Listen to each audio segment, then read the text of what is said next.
واقعہ تو اس میں کہیں نہیں وہ آ رہا ہے، وہ آ رہا ہے. ابھی وہ چیزیں ساری جو بیسک چیزیں ہیں نا، میں کہہ رہا ہوں گریجولی مضمون آگے بڑھ رہا ہے.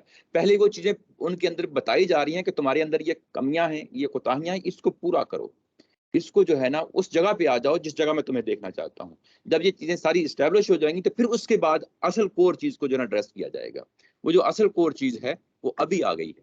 آیا نمبر اگلی 151 جو ہے کہ وہ جو اس میں آئے تھے جی جی اس تفرق کا اطلاق آپ نے مشرکین مکہ پر کر دیا. جی جی یہ کیسے کیا؟ کیونکہ اس کے بعد اگلی آیت جو ہے نا مشرکین مکہ ہے.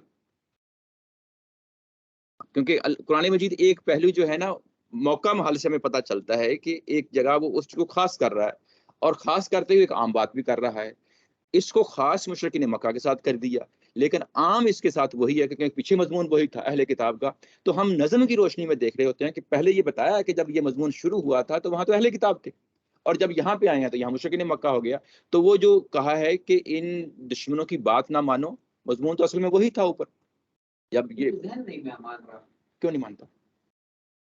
یہ لوگ تو مدینہ میں ہیں، وہاں اس کا تاریخی کہانیاں نہیں ہوئی ہے، وہ پیچھے لوٹے ہیں، انہوں نے ذہنوں کے اندر شروع کو تو بار ڈالے ہیں. انہوں نے اہل کتاب نے اہل کتاب نے، جی جی منافقین نے. جی جی تو اور پوری کی وجہ سے نقصان بھی ہوا، مسلمان کے حوصلے بھی پست ہوئے ہیں. جی جی تو پتہ نہیں کیوں ہم لوگ پھر اس پہ نہیں، وہ کیونکہ پیچھے مضمون وہی ہے نا. اس مضمون کو بیک گراؤنڈ میں رکھتے ہوئے جب ہم اصل آتے ہیں تو وہاں پہ تو اہل کتاب کے ساتھ آپ کو کنفرنٹیشن نہیں آپ کی ہو رہی نا. کنفرنٹ کس کو کر رہے ہیں؟ مشرکین مکہ کو کر رہے ہیں. تو اب مشرکین مکہ بھی اس آواز میں شامل ہو جاتے ہیں، یوں سمجھ لیں. یعنی جو پہلے ایک آواز اٹھی ہوئی ہے مسلمانوں کے خلاف پروپیگنڈا کی، سازشوں کی، یا جو ہے نا اس طریقے سے مسلمانوں کو ڈیمورلائز جو ہے نا وہ کرنے کی، تو اس میں مشرکین مکہ بھی شامل ہو جاتے ہیں. اب اس کو یوں سمجھ لیں کیونکہ بیک گراؤنڈ کے اندر ایک چیز پہلے سے موجود ہے. یعنی آپ ایک کمرے میں داخل ہوتے ہیں، باہر ایک ماحول ہے، ماحول پہلے ہی آپ کے خلاف ہے جو باہر کا ماحول ہے، اندر آتے ہیں وہ بھی آپ کے خلاف ماحول ہوتا ہے. تو آپ باہر سے ایک ذہن کا ایک سانچہ بنا کے لے کے آتے ہیں، اور جب آپ اندر آتے ہیں تو وہی کنفرنٹیشن آپ کی دوبارہ سٹارٹ ہو جاتی ہے. اندر والا فریق مختلف ہے، پھر باہر والے فریق مختلف ہیں. تو وہ جو آپ کا ایک تسلسل ہے باہر کا، وہ تو وہی چل رہا ہے نا. یعنی آپ اس کو سائیکولوجیکل کس انداز میں دیکھیں. نہیں ٹھیک، آپ کی بات تو مجھے سمجھ آ رہی ہے. ہاں مجھے صرف یہ سمجھ شریک ٹھہرانے کی پھر بات کس سے وہ نہیں ہوئی. ہاں انٹرسٹنگ جی ہے. ہاں تو روب تو انہیں پہ آنا ہے. وہ الگ آئے تھے جی وہ تو پھر سر. ہاں وہ کفر ٹھیک ہے رہا سن کی فکر کو لذیذ کفر، وہ تو مخالفین کا گروپ ہے نا. جی جی تو وہ تو اللہ تعالیٰ وہ ڈال ہے وہ لیکن ان تطیع الذین میں اس کی کیوں کم کرتی ہوں تو میرے جو ساتھی ہے ان کا اس میں ضرورت کرتے ہیں. نہیں اس میں جب یہ کہا کہ ان کافروں کی جو نا بات میں نہ آؤ، تو اس وقت صحابہ کرام کے ذہن میں بھی یہی ہے کہ جب یہ کافر کہا جا رہا ہے تو کن کو کہا جا رہا ہے؟ یہ اہل کتاب بھی اس کے اندر شامل ہیں، اس کے اندر جو نا مشرکین مکہ بھی شامل ہیں. ٹھیک ہے نا. تو یہ جب آپ ایک ذہن کے ساتھ، جیسے میں نے اگزامپل دیا، باہر سے آپ ایک ذہن بنا کے آتے ہیں، بنا ہوا ہے، تو اسی ذہن کے ساتھ یہ کہہ رہا ہے کہ وہ کافروں کی بات نہ مانو. تو کافر کون سے ہیں؟ کافر وہی ہیں جو پورے ماحول کے اندر پھیلے ہوئے ہیں. یعنی کمرے کے باہر وہ بھی کافر ہیں، جو کمرے کے اندر آئے ہیں وہ بھی کافر ہیں. تو وہ اسی ذہن کے ساتھ جب پہلی بات کہی جا رہی ہے تو وہ بات میں نے کہا نا عمومی انداز میں کہی جا رہی ہے، اور آگے چل کے پتہ چلتا ہے کہ نہیں، یہ جو عمومی بات تھی وہ بیسیکلی اب ایک تھوڑا سا اور ڈائریکشن اختیار کر گئی ہے. بات سمجھ گیا نا؟ اچھا ویسے دونوں میں بھی جب پڑھ رہا ہوں دونوں کو ذہن میں رکھتے ہیں. جی دونوں یہ مشرکین مکہ یا اہل کتاب بھی، اہل کتاب، تو ایسا لگ رہا ہے دونوں پہ اپلائی ہو سکتا ہے. یہ دونوں سے ایسا ہی ہے، آپ اس کو رکھیں تو ایسا ہی. یعنی یہ پہلا حصہ ہے وہ ویسے ہی ہے. یعنی یہاں پہ جو کہا گیا ہے نا ان تطیعوا الذین کفروا، یہ وہی بات ہے، لیکن آگے جا کے اس کو خاص کرنا ہے. یہ قرآن مجید کا یہ اسلوب ہے کہ بات اپنی وہ عام سے کرتا ہے، اس کے بعد خاص کر دیتا ہے. تو وہ جو عام کا تصور ہے وہ پیچھے سے چلا آ رہا ہے، اور وہ یہاں پہ بھی ریلیٹ ہو گیا، اس لیے میں پچھلی بات کا حوالہ دیا. اور اس کے بعد جب آپ اس کے بعد آگے اترتے ہیں تو پتہ چلتا ہے کہ اب ہماری کنفرنٹیشن یعنی لمحہ بے لمحہ جو ہے نا آگے بات بڑھ رہی ہے. تو اس وقت کس کے ساتھ کنفرنٹیشن ہے اس کو دیکھنا ہے نا. یعنی ہم نے اس وقت جو کمرے میں اندر ہے ہم اس کو دیکھنا ہے، جو باہر ہے وہ تو ہم دیکھتے آ رہے ہیں. اب بات واضح ہو گئی نا. ایک تسلسل میں کھڑے ہیں، ایک لائن میں کھڑے ہیں، ایک جگہ ایک شیڈ آتا ہے، دوسری جگہ دوسرا شیڈ آتا ہے. تو ہم جو ایک سٹیپ سے دوسرے سٹیپ میں جا رہے ہوتے ہیں تو پچھلے ذہن کے ساتھ اس کو آگے ذہن آگے تک بڑھ رہے ہوتے ہیں. یہ وہی بات ہے یہاں پہ کہی گئی. اب واضح ہو گئی بات؟ جی جی اس میں تو بالکل نہیں، وہ چیز وہی ہے، وہ عام کفر ہے، وہ خاص کی بات کر کے، ہاں خاص کی بات کر کے ہیں. یہ میرا خیال ہے اس میں تدبر میں جو ہے نا ذرا تھوڑا سا اس کو مزید جو ہے نا اس کو کھولا ہے. تو وہ ظاہر ہے کہ وہ گاندھی صاحب جو ہے نا وہ اصل کرتے کیا ہے کہ ان کی پریسیجن جو ہے نا بعض اوقات وہ بھی ہمارے لیے پرابلم بن جاتی ہے، کیونکہ ان کے ہاں لفظ جو ہے وہ ایسا پکڑتے ہیں اسے باہر نہیں نکلتے پھر، وہ کہتے ہیں نہیں بس یہاں رک جاؤ.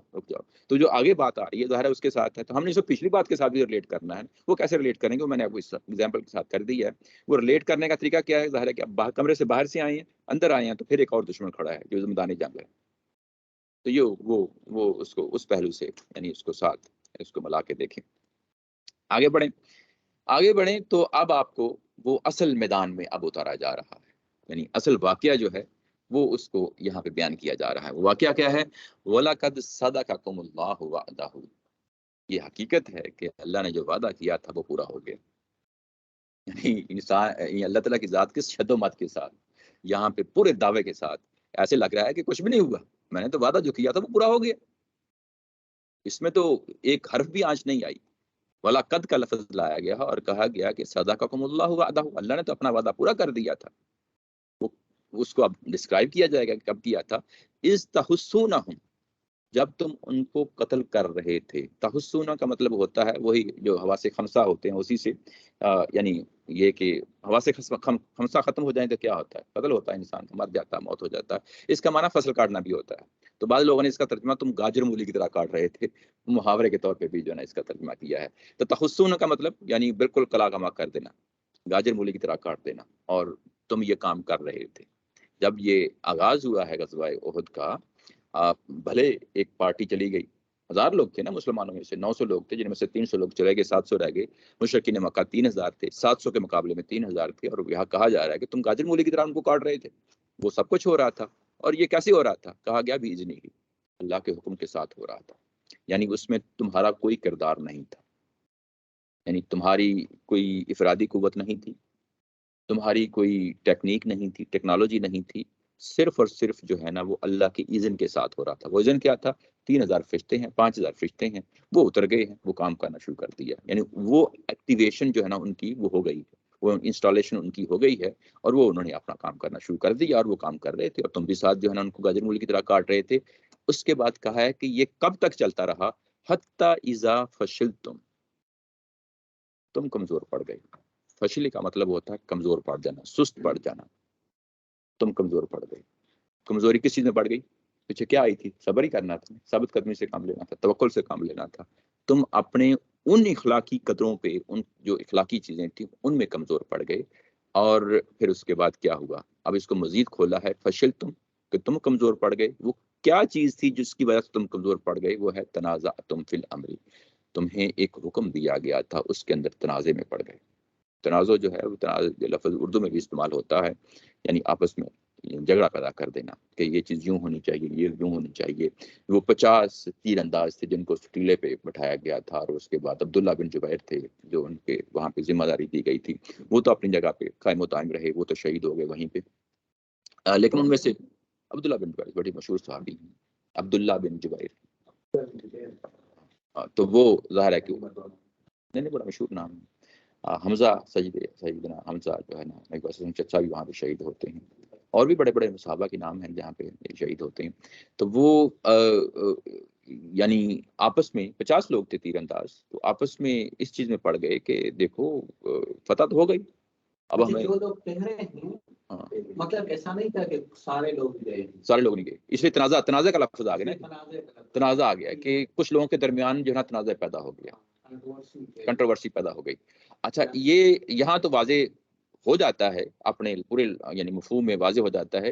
ہمیں احادیث سے پتہ چلتا ہے کہ تمہارے اوپر اگر گدھیں آ کے جو ہے نا وہ تمہارا بال بھی نوچیں گی تو تم نے اس جگہ سے نہیں ہٹنا. اس حد تک جو ہے نا پرسنل نے کہہ دیا تھا ان کو کہ تمہیں یعنی یہ تمہارے اوپر ہے سب کچھ. اس وقت ان کو اس انداز میں بتا دیا گیا تھا کہ یہ جو، کیونکہ ایک تو تعداد تھوڑی، اس کے بعد جس میدان میں کھڑے ہیں ایک پوزیشن میں اس طریقے سے وہاں پہ آ گئے تھے کہ یہ مدینہ اگر پورا گزر کے جائیں، اگر جنہوں نے حج کیا عمرہ کیا ہے تو جا کے دیکھیں وہاں پہ احد جو ہے وہ مدینے کے بعد میں آتا ہے. مکہ سے جائیں تو یہ سب سے آخر میں احد آتا ہے، مدینہ گزر جائیں تو اس کے بعد احد آتا ہے. یعنی اس طریقے سے ہے. اور جب احد آتا ہے تو وہاں پہ بھی انہوں نے کیسے پوزیشن لی، وہ بڑی ڈینجرس سچویشن بن گئی تھی کہ انہوں نے مدینے والی جگہ سائڈ پہ پوزیشن نہیں لی. انہوں نے مسلمانوں نے بالکل اپوزٹ جو پہاڑ والی جو صورتحال ہے وہ پوزیشن لیتے ہیں، اور اس میں پھر ظاہر ہے کہ اب پیچھے پہاڑ ہے اور آگے جو ہے نا میدان میں دوڑنے کی گنجائش ہے، پہاڑ میں دوڑنے کی گنجائش نہیں ہے۔ اب وہاں پہ ہوا یہ ہے کہ ایک جگہ جو ہے نا وہ متعین کر دی جاتی ہے، جگہ متعین کر دی جاتی ہے کہ اس جگہ پہ ہم نے لڑنا ہے۔ وہ جو درہ ہے یا یوں کہہ لیں کہ پہاڑی کی جو چوٹی ہے، اگر آپ جا کے اس میں وہاں دیکھیں، میں تو ظاہر ہے اس کو دیکھا، تو وہ دیکھیں تو جس ٹیلے پہ ان کو تیر اندازوں کو بٹھایا گیا ہے، وہ ٹیلا اور جو پہاڑ ہے یہ کچھ زیادہ دور نہیں، یعنی تھوڑا ہی فرق ہے، زیادہ دور نہیں ہے۔ جب آپ وہاں پہ لڑیں گے تو اس کا مطلب یہ ہے کہ اب آپ کی 700 کی قوت کنسنٹریٹ ہو گئی ایک جگہ پہ۔ اب وہ جو فرنٹ ہے وہ زیادہ بڑا نہیں ہے لڑنے کا، اور جبکہ دشمن کے لیے فرنٹ جو ہے وہاں سے داخل ہونا ہے، وہاں سے لڑنا ہے۔ انہوں نے اپنی پوزیشن پہ ڈٹے رہنا ہے، ان کو آگے نہیں آنے دینا، ڈٹے رہنا ہے۔ پیچھے میدان ہے، دشمنوں کے پیچھے میدان ہے، وہ کھلا میدان ہے احد کا پڑا ہوا، لیکن ان کی طرف جو ہے نا وہ درہ ہے۔ اس میں یہ ہوگا کہ کیونکہ یہ لوگ آتے جائیں گے اور مرتے جائیں گے، آتے جائیں گے اور مرتے جائیں گے، مشرکین مکہ۔ اور دوسری طرف اگر وہ جو ٹیلا ہے، ٹیلے کی پیچھے سے راستہ ہے، اگر وہ پیچھے سے لوگ آ جاتے ہیں تو وہ تو پھر ہمیں مسلمانوں کو سامنے سے جو ہے نا حملہ کریں گے اور پیچھے سے بھی حملہ کریں گے۔ وہ تیر اندازوں کو اس طریقے سے وہاں بٹھا دیا گیا تھا کہ یہ اس سائڈ سے کوئی ادھر نہ آ سکے، پیچھے ہمارے نہ آ سکے۔ اب ہوا یہ ہے کہ جب وہ ہٹ گئے ہیں تو انہوں نے دیکھا کہ یہ تو ہمارے لیے اوپن ہو گیا ہے ایریا۔ اب انہوں نے فرنٹ سے بھی حملہ کیا اور بیک سے بھی حملہ کیا۔ جب بیک سے حملہ ہو گیا ہے تو وہ پھر درمیان میں رگڑے گئے ہیں مسلمان، دونوں کے درمیان میں آ گئے ہیں۔ تو جب یہ صورتحال پیدا ہوتی ہے تو وہ چیز ہے جو یہاں پہ تنازع کی صورت میں پیدا ہوتی ہے، اور تم نے تنازع جو ہے نا وہ کھڑا کر دیا ہے۔ یہ کس چیز پہ؟ اللہ کے رسول نے کہا تھا، یہ بڑی امپورٹنٹ چیز ہے، اللہ کے رسول نے کہا تھا، اور وہ ایسی جگہ ہے کہ تم نے جب یہ کام کر ڈالا، ایک اللہ کے رسول کے حکم کو اس کو ڈس اوبے کر ڈالا، تو اس وقت جو ہے نا اللہ نے یہ ٹرننگ پوائنٹ لے لیا ہے، یہ اس کو اون کیا ہے اللہ تعالیٰ کی ذات نے۔ یہ نہیں کہ دشمن کی سازش سے کچھ ہوا، نہیں، اللہ نے کہا میں نے خود ہی کیا ہے۔ یعنی یہ کہا کہ حتی اذا فشلتم وتنازعتم فی الامر وعصیتم، عصیتم اصل چیز ہے کہ تم نے ڈس اوبے کیا ہے۔ عصیتم کا مطلب ہی ڈس اوبے ہوتا ہے۔ من بعد ما اراکم ما تحبون، تم نے فتح دیکھ لی تھی۔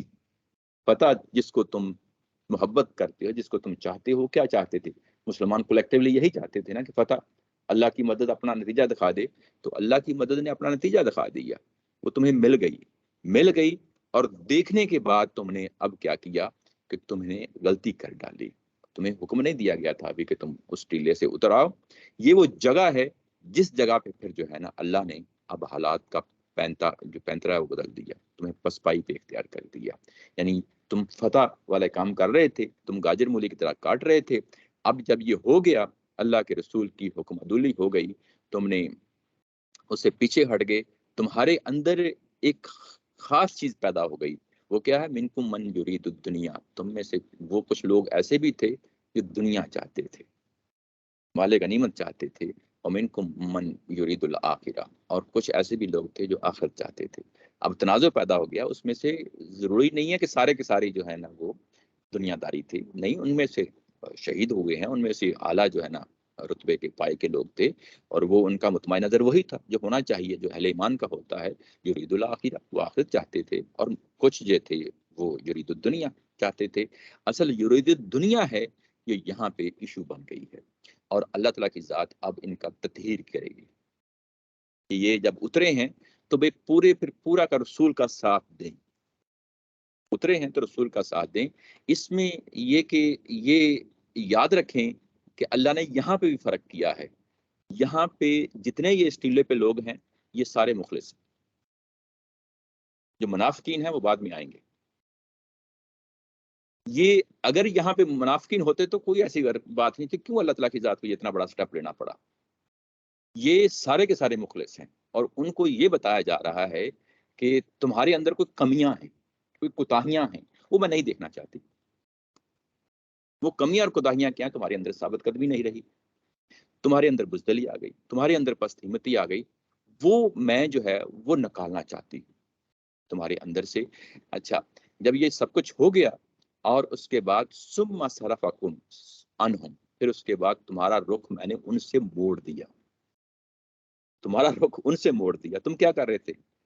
گاجر مولی کی طرح ہی کاٹ رہے تھے نا، تمہارا رخ ان سے موڑ دیا، اب بالکل اپوزٹ ہو گیا۔ رخ موڑنے کا مطلب یہ ہے کہ اب وہ تم پہ حملہ کریں گے، اب وہ کام جو تم کر رہے تھے وہ تمہارے ساتھ وہ کریں گے، تمہارا رخ بدل دیا میں نے، ٹھیک ہے، اس کام سے۔ اس کے بعد ایک بڑا اہم لفظ بول رہا ہے، لیبتلیکم، یہ وہ لفظ ہے پچھلی دفعہ آپ نے کہا تھا کہ ابتلا کہاں ہے، یہاں پہ آ گیا۔ یہ اصل جو ہے میں نے کیوں رخ موڑا، وہ اس لیے کہ تمہیں ایک ابتلا میں مبتلا کرو۔ ابتلا کا مطلب میں نے کہا تھا کہ اس کا مطلب تھا ٹو چیلنج سم ون۔ جب آپ چیلنج کرتے ہیں تو کیا ہوتا ہے، انسان کے اندر اللہ تعالیٰ کی ذات نے قوت رکھی ہے، اس کے بعد اس کو کنفرنٹ کرتا ہے تاکہ میں دیکھوں کہ تم اس مصیبت میں جب آتے ہو تو تمہارے اندر جو ثابت قدمی میں دیکھنا چاہتا تھا، دکھاؤ پھر مجھے، آؤ دکھاؤ۔ تم نے غلطی کی، اس غلطی کو جو ہے نا ظاہر ہے کہ میں نے اس کو دیکھ لیا، میں نے اس کو بھانپ لیا، میں نے اس کو پرکھ لیا۔ جب یہ کر لیا تو جب اس کے بعد پھر ظاہر ہے کہ میں نے اس کو تمہیں ایک طبیعت سے گزارنا تھا، ایک ٹریننگ سے گزارنا تھا، اور وہ جو ٹریننگ ہے وہ اطلاع کی ٹریننگ ہے۔ وَلَقَدْ عَفَا عَنْكُمْ، اس ٹریننگ کا جو مقصد ہے وہ ہے ابتلا، وہ تمہیں ثابت قدمی دکھانی ہے، تم دوبارہ اس موڑ میں آ جاؤ، دوبارہ اسی موڑ میں آ جاؤ۔ یوں ہی وہ موڑ آ جاتا ہے تمہارے اندر تو اس کے بعد کہا وَلَقَدْ عَفَا عَنْكُمْ، پھر اس کے بعد میں نے معاف کر دیا۔ اب یہاں پہ معاف کرنا کو گناہ نہیں ہے، کو سزا دینا نہیں ہے، بلکہ ایسے ہی ہے جیسے جو ہے نا جیسے جو ہے نا یعنی اگنور کر دیا، جانے دیا۔ یعنی اس کے بعد یہ کہ ثم صرفکم عنہم لفظ پیچھے آیا تھا نا کہ میں نے تمہارا رخ بدل دیا تاکہ تمہاری آزمائش کروں۔ اس کے بعد کچھ ٹائم گزرا ہے، گزرنے کے بعد پھر جو ہے نا میں نے اس کو جو بات تم کو ہٹایا تھا نا وہ دوبارہ تمہارے اندر وہ چیز پیدا کر دی کہ تم جو ہے نا وہ ان کو پیچھے پسپا کر سکو۔ دوبارہ جب یہ پیدا کر دی ہے تو اس کا مطلب یہ ہے کہ یہاں پہ یہ بڑی خاص بات کر گئی ہے اللہ تعالیٰ کی ذات کہ پھر میں نے عفو درگزر سے کام لیا۔ یہ عفو درگزر یعنی جانے دیا، کس چیز سے جانے دیا؟ کہ میں نے پھر ان کو تمہارے اوپر کوئی غلبہ نہیں ان کو عطا فرما دیا، مشرکین مکہ کو تمہارے اوپر غلبہ نہیں عطا فرما دیا، جس کی بنیاد پہ وہ تمہیں قیدی بناتے، جس کی بنیاد پہ کیونکہ وہ مدینہ کی طرف تھے، مدینہ سے گزر کے آئے تھے، واپسی پہ جاتے ہوئے پیچھے خواتین تھیں، ان کے جانور تھے پیچھے، وہ اس پہ دھاوا بول سکتے تھے، یہ بھی نہیں میں نے ہونے دیا۔ یہ سارا کام میں نے کنٹرولڈ فیشن میں کیا ہے۔ یہ لیبتلیکم وَلَقَدْ عَفَا عَنْکُم یہ اس کے اندر ہے۔ اور اس کے بعد کہا وَاللَّهُ ذُو فَضْلٍ عَلَى الْمُؤْمِنِينَ، یہ تو اللہ تعالیٰ کی ذات نے فضل کیا ہے تمہارے اوپر، اس کو کبھی بھی شکست کو اس کو اس انداز میں نہ دیکھو، یہ فضل کیا ہے۔ اس کا مطلب یہ ہے کہ یہ جو ابتلا ہوتی ہے، یہ جو آزمائش ہوتی ہے، یہ بھی تو اللہ کا فضل ہوتا ہے، یہ اللہ کی عنایت ہوتی ہے۔ یعنی یہ جو نقطہ نظر پایا جاتا ہے ہمارے ہاں کہ اگر کوئی آزمائش میں آتا ہے تو اس کو کبھی بھی برا بلا نہیں کہنا چاہیے، اس کو ہمیشہ اللہ کا فضل اور عنایت کے طور پہ لینا چاہیے۔ یہ جو فلسفہ ہے قرآن مجید کا، یہ بڑا واضح طور پہ ہمارے سامنے آ رہا ہے کہ یہ جو کچھ بھی کیا ہے تمہیں ابتلا میں نے ڈالا ہے، تمہیں تمہارا رخ موڑا تھا میں نے، لیکن اس کو کنٹرول فیشن میں چلایا ہے میں نے، اس کو کنٹرول فیشن ہی کے موڈ میں اس کو میں نے آگے بڑھایا ہے۔ ایسا نہیں ہوا کہ پھر اس کے بعد سب کچھ تمہارا سب کچھ ان کے حوالے کر دیا، نہیں، میں نے ایسا نہیں ہونے دیا۔ اور اس کے بعد کہا کہ اللہ کا فضل تھا کہ تمہارے جو ہے نا وہ اس پوزیشن جو تمہیں باہر لے آیا، لیکن یہ میں نے کرنا تھا، اس لیے کرنا تھا کہ تمہارے اندر جو ہے نا کمزوریاں آ گئی تھیں، اور یہ جو کمزوریاں آ گئی تھیں وہ اللہ تعالیٰ کی ذات نے یہاں پہ جو کمزوریاں ہیں اب اس کو دیکھ لیتے ہیں وہ کون سی کمزوریاں ہیں۔ دو تین کمزوریاں ہیں، وہ یعنی جہاں پہ بھی لفظ ابتلا آئے گا، جیسے کہ میں نے پیچھے پڑھا ہے کہ جس جگہ پہ لفظ ابتلا آئے، تمہیز آئے، وہاں رک کے ہم دیکھیں گے کہ یہ بات یہاں پہ کیا کہی جا رہی ہے۔ یہاں پہ جو بات کہی جا رہی ہے وہ یہ کہی جا رہی ہے کہ اللہ کے وعدے سچے ہیں، اللہ پہ توکل کرو، اللہ پہ صبر کرو۔ یہ اپنی جگہ ہے، کیونکہ پیچھے جو پچھلا جو پیراگراف تھا وہ یہی تھا نا کہ بل اللہ مولاکم، اب اس کو ثابت کیا جا رہا ہے کہ اللہ تو تمہارا مولا ہے، تمہارا مددگار ہے۔ جب وہ مددگار ہے تو تم نے صبر سے کام لینا ہے، تم نے جو ہے نا دنیا داری نہیں دکھانی، تم نے اللہ اور اللہ کے رسول کی بات ماننی ہے۔ یہی تو پیچھے توکل کہا جا رہا تھا نا، اللہ کے رسول کے تقوی کی بات کہی جا رہی تھی، تو تقوی تو یہی ہے، اللہ اور اللہ کے رسول کی بات مانی جائے۔ توکل یہی ہے کہ اللہ کی جو ہے نا امداد ہے، جو بھروسہ ہے اس پہ جو ہے نا رکھا جائے، اس کے بعد آخرت کو سامنے رکھا جائے۔ ابھی پچھلا جو پیراگراف تھا جس کے لیے یہ کہا گیا کہ نبیوں کے ساتھ وہ لڑے، یعنی بہت سے لوگ جو ہے نا وہ وقعی من نبی قاتل معہ ربیون کثیر، وہاں پہ کیا تھیم تھا؟ یعنی تھیم جو پچھلا پیراگراف تھا وہ یہی تھا کہ وما کان لنفس ان تموت الا باذن اللہ، آخرت کو سامنے رکھتے ہوئے لڑو، یہی بات کہی جا رہی تھی نا۔ تو یہ تمہارے اندر جو ہے نا یہ کمی آ گئی تھی، یہ تمہارے اندر کمی آ گئی تھی۔ جب یہ کمی آ گئی تھی تو اللہ تعالیٰ کی ذات نے اس کو رفع کرنا تھا، اس کے لیے جو ہے نا تمہیں اطلاع میں جو ہے نا ڈالا، اطلاع ڈالنے کے بعد اس کو کنٹرول فیشن میں جو ہے نا آگے بڑھایا ہے، اور اس کے بعد ایسا نہیں ہوا کہ جو ہے نا وہ مستقل طور پہ تمہارے اوپر جو ہے نا چڑھ دوڑیں یا تمہیں قیدی بنائیں یا تمہاری عورتوں کو تمہارے مال کو پیچھے جو ہے نا وہ ملیامٹ کرتے ہوئے جائیں، ایسا نہیں ہوگا۔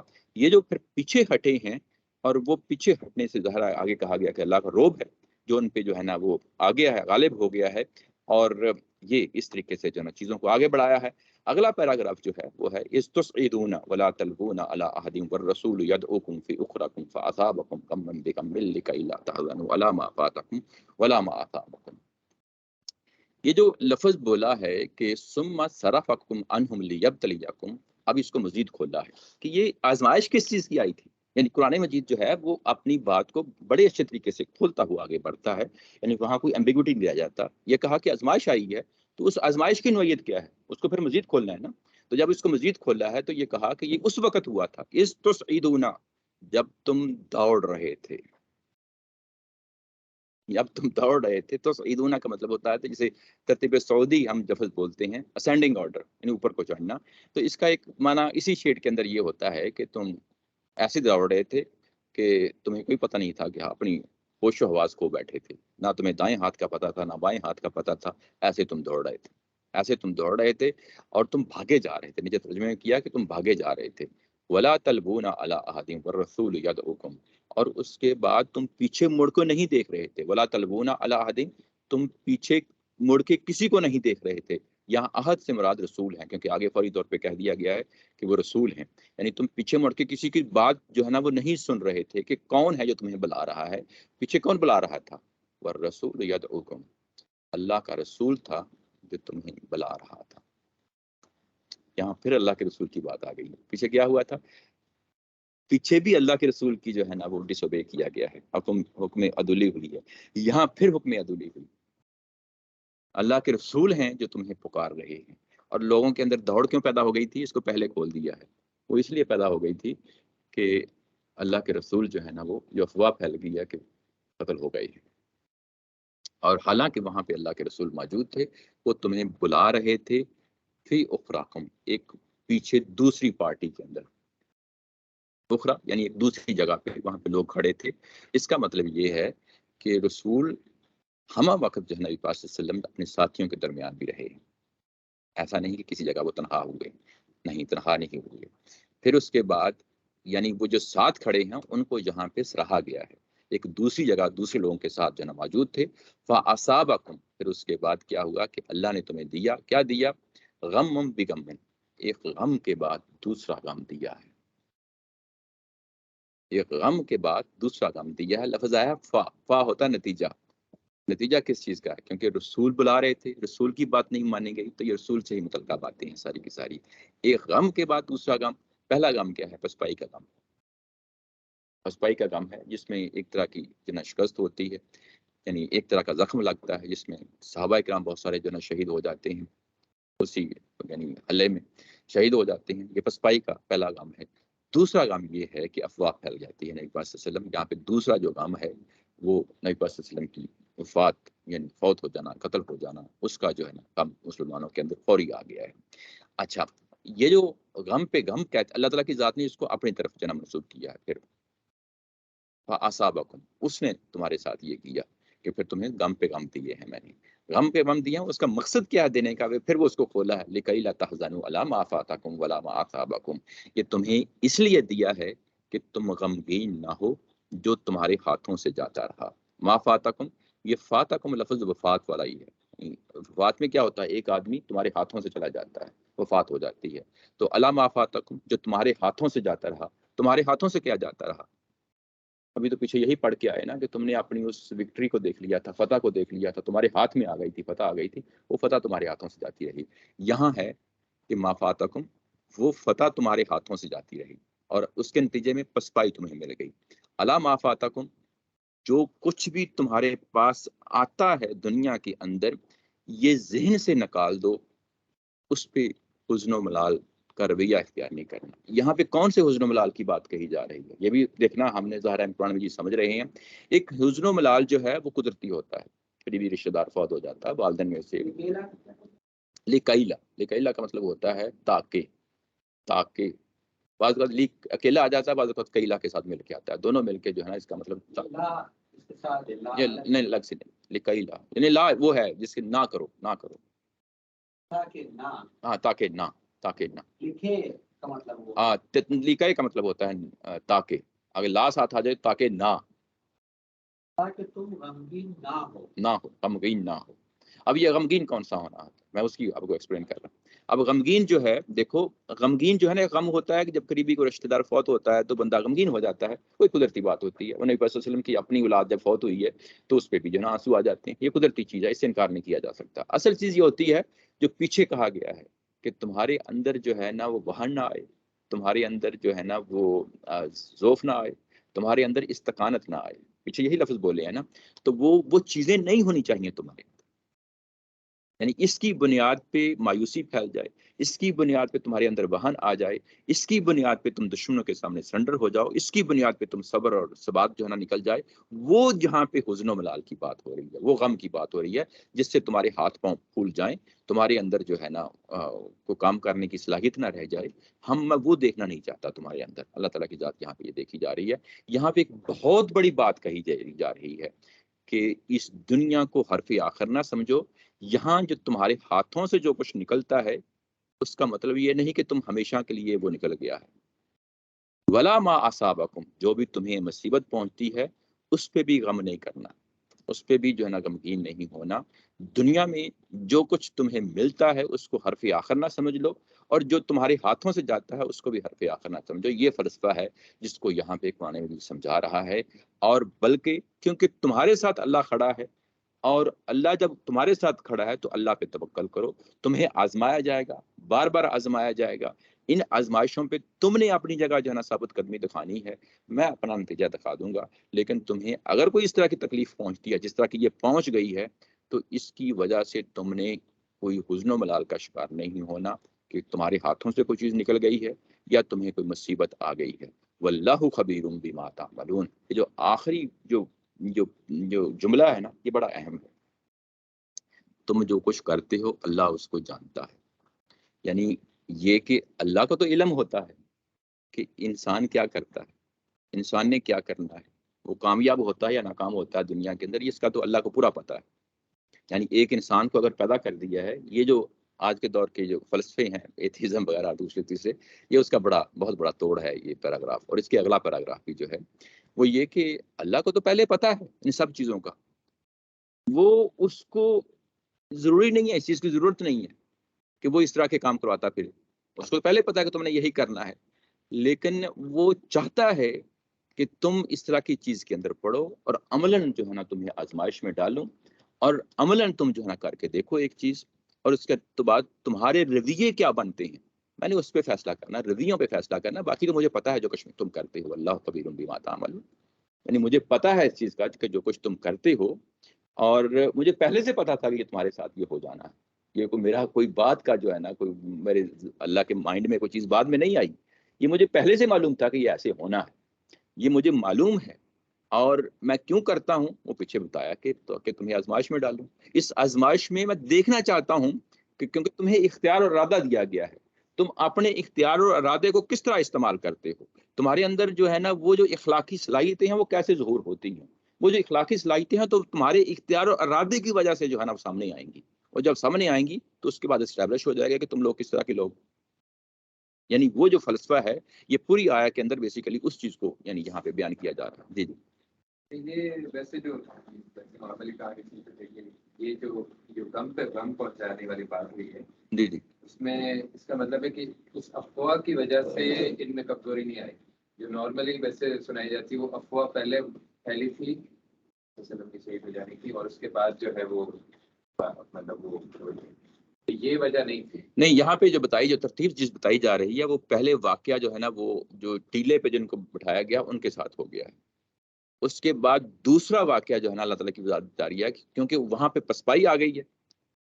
پیچھے یہی بتایا نا، اس پسپائی کے نتیجے میں یہ خبر بھی جو ہے نا مشہور ہو گئی کہ اللہ کے رسول جو ہے نا دنیا میں قتل ہو گئے، اور اس کو پیچھے ظاہر بتا بھی دیا، ایکسپلین کر دیا، تو یہ اسی ترتیب کو ہم سامنے رکھیں گے، باقی جو ہے نا کوئی ترتیب اگر کوئی ہے تو وہ اس کو کنسیڈر نہیں کیا۔ ویسے سنتے کا واقعہ میں کس وجہ سے اس طرح سے ہوا تھا، وہ یہ سنتے ہیں کہ افواہ پھیلی تھی جس کی وجہ سے انہوں نے پھر نہ ایسا نہیں. اچھا یہاں پہ ایک اور بات ہے جو سیرت نبی کی کتابوں میں آپ دیکھتے ہیں، اور یہاں پہ اس چیز کو بڑی اچھی طریقے سے کھولا ہے، اور اس کو میں نے ساجد صاحب کے ساتھ بھی ڈسکس کیا تھا، اور یہ بڑا تاریخی طور پہ جو ہے نا ایک بڑا اہم واقعہ ہے. یہ جو ٹیلا ہے، ٹیلے پہ جب یہ دیکھا کہ خالی ہو گیا ہے، دیکھا کس نے تھا؟ خالد بن ولید رضی اللہ تعالیٰ عنہ. یہ بعد میں مسلمان ہو گیا، اس وقت مسلمان نہیں ہوئے تھے. وہ بھی بیسیکلی یہ جو روب ہے نا یہاں پہ، اور جو پیچھے کہا تھا لیکتا طرف من الذین، وہ بھی اس کے متاثرین میں کہ انہوں نے دیکھ لیا اور سمجھ لیا کہ واقعی یہ تو مدد ہوئی ہے اللہ کی. یعنی دیکھو آنکھیں کھولنے کے لیے کافی ہے. انہوں نے خود پریکٹیکلی ان چیزوں کو صحابہ کرام نے دیکھا ہے کہ جو پہلے مشرک تھے بعد میں جو مسلمان ہوئے. اچھا اس میں ہمیں سیرت نبی کتابوں میں یہ بتایا جاتا ہے کہ یہ پہاڑی کے پیچھے سے آئے ہیں، پہاڑی کے پیچھے سے آئے ہیں. آپ اب بھی جائیں اور یہ مولانا صفی مبارک پوری جو ہیں جنہوں نے رحیق المختوم کتاب لکھی ہے، انہوں نے بھی اس چیز کو جو ہے نا وہاں پہ اس چیز کو نہیں مانا. یہ نہیں مانا کہ جو ہے نا پوری پہاڑ کے پیچھے سے آئے ہیں. اگر پہاڑ کے پیچھے سے آپ گھوڑا بھی دوڑا لیں تو پورا دن لگ جائے گا آپ کو واپس آنے کے لیے. ایسا نہیں ہوا. یہ دیکھیں کہ لفظ استعمال ہوا ہے ثم صرفکم، ثم صرفکم. اس کے بعد یہ کہ تم تو فتح کی طرف جا رہے تھے، اس کے بعد اچانک میں نے جو ہے نا تمہارا رخ موڑ دیا. اس کا مطلب یہ ہے کہ ہم کچھ زیادہ وقفہ نہیں ہے، یہ کچھ تھوڑے ٹائم کے بعد یہ سب کچھ ہوا ہے. پوائنٹ یہ ہے کہ حضرت خالد بن ولید کے بارے میں یہ بتایا جاتا ہے کہ جب وہ ظاہر مشرک تھے اس وقت، تو وہ پوری جو ہے نا وہ احد کے پہاڑ سے پیچھے سے آئے ہیں. وہ ٹیلے سے پیچھے سے نہیں کہا بولا جاتا، سیرت نبی کتابوں میں یوں ہی لکھا ہوا ہے کہ وہ پہاڑ کے پیچھے سے آئے ہیں. پہاڑ کے پیچھے جن لوگوں نے پہاڑ دیکھا ہے وہ جا کے بھی دیکھ لیں. وہ پہاڑ اتنا بڑا پہاڑ ہے، اتنا لمبا پہاڑ ہے کہ وہ پورا دن بھی گھوڑا دوڑاتے رہیں تو پھر اس کے بعد کہیں بندہ وہاں پہنچتا ہے. ایسا نہیں، وہ پہاڑ کے پیچھے سے نہیں آئے بلکہ اسی میدان سے جو ہے سامنے آئے ہیں. یعنی اسی میدان سے پیچھے سے، جو ٹیلے کے پیچھے سے آئے ہیں، پہاڑ کے پیچھے سے نہیں آئے. تو وہ ایگزیجریشن ہو جاتی ہے. وہ بات ہے یہاں پہ ہے، وہ بات یہاں پہ ثم صرفکم عنہم لیبتلیکم، یہ اس سے واضح ہو جاتی ہے کہ یہ ایک طرف فتح ہو رہی تھی.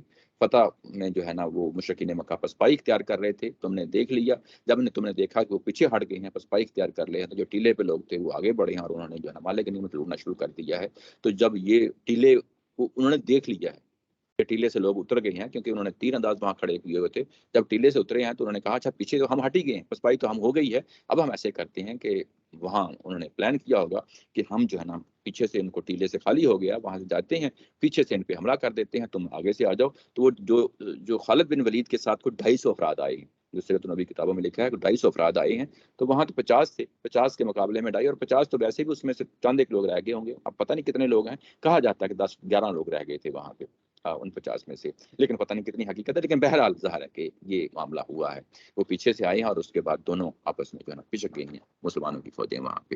یہ بات ہے. یہ یہاں پہ آج کا آپ کا اونچی آواز سے بات کریں. میرا پوائنٹ یہ تھا کہ وہ جو افواہ پھیلی تھی، ویسے جو بتائی جاتی ہے کہانی، وہ یہ بتائی جاتی ہے کہ جو افواہ پھیلی تھی اس سے ان کے اندر کمزوری آئی تھی اور اس کے بعد پھر وہ مالک غنیمت لوٹنا شروع کیا. لیکن اس سے یہ پتہ چل رہا ہے کہ پہلے جو ہے یہ واقعہ ہو گیا ہے، واقعہ ہوا ہے، اور اس کے بعد غم پر غم پہنچانے والی بات کہ وہ افواہ بعد میں ان کو ملی ہے، جس سے ان کو اور زیادہ دھچکا لگا. یہ ایسے ہی جی. کوئی آن لائن دوست جو ہے نا کوئی سوال ہو اور تو ہم یہ سیشن آج کا ہم ختم کر رہے ہیں. وآخر دعوانا ان الحمد للہ رب العالمین.